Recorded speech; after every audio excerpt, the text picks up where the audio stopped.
ये तेरा सजना संवरना बिन साजन के बेकार है। ये बिंदिया चूड़ी कंगना बिन साजन के बेकार है। ये तेरा सजना संवरना बिन साजन के बेकार है। ये बिंदिया चूड़ी कंगना बिन साजन के बेकार है। 2 दिन का है ये जोबन बनने को तेरा साजन, ये आशिक तैयार है। क्या बनेगा मेरा साजन, जा तू आशिक बेकार है। मेरा लाखों का जोबन, जा तू आशिक बेकार है। वो बनेगा मेरा साजन, वो बनेगा मेरा कालम, जो आशिक दिलदार है। ये तेरा सजना संवरना बिन साजन के बेकार है। করলা দিয়ে দিলাম।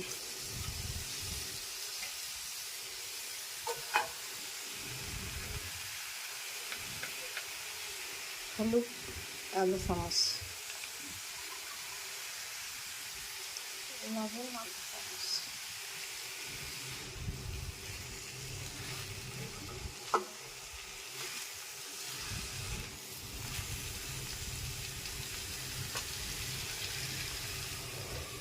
ঢাকনা দিয়ে ঢেকে দিলাম। এই যে আমার করলা ভাজা প্রায় তৈরি হয়ে গেছে, আর একটু ভাজা ভাজা হলেই তুলে নেব। তেল একবারে যা দিয়েছি তা আর দেওয়া লাগে না, সেই একই তেলেই ভাজা হয়ে যাবে।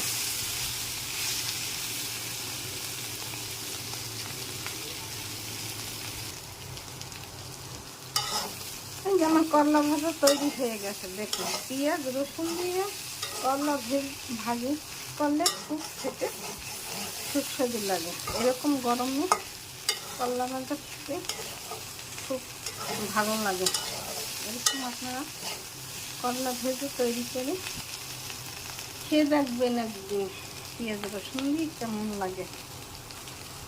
আমার করলা ভাজা তৈরি হয়ে গেছে। এই ধরনের নতুন নতুন ভিডিও পেতে আমার চ্যানেলটিকে লাইক কমেন্ট শেয়ার দিয়ে পাশে থাকুন। থ্যাংক ইউ, ধন্যবাদ।